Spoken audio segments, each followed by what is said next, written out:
Communication is a big issue.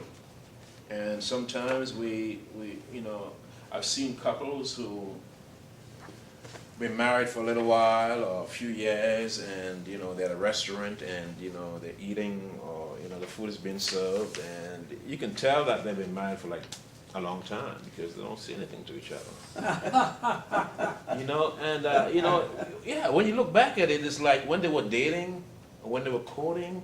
I mean, they held hands together, they whispered in each other's ears, they do all of these wooing stuff, and like all of a sudden it's like there's no more discovery, there's nothing to discover. I mean, how could you exist in life and, there's nothing else to discover?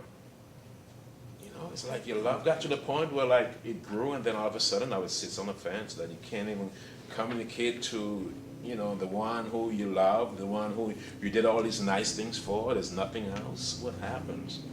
Okay, and that's where communication just falls through the window. We stop communicating. We stop telling each other how nice to look, and we stop doing nice things for each other,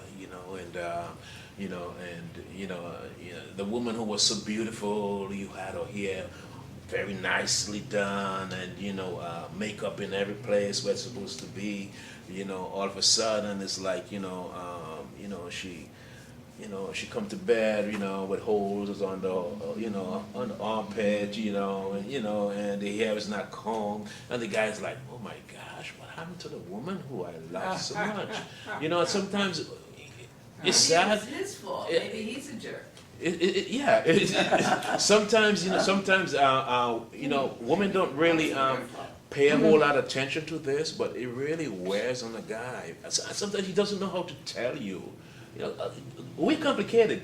Guys are really, they can't, sometimes they're like, I can't tell her, you know what I'm saying?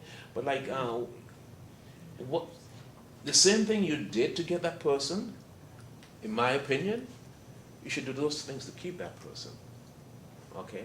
Because that's why they were attracted to you in the first place. That's why they wanted you. Like, oh my gosh,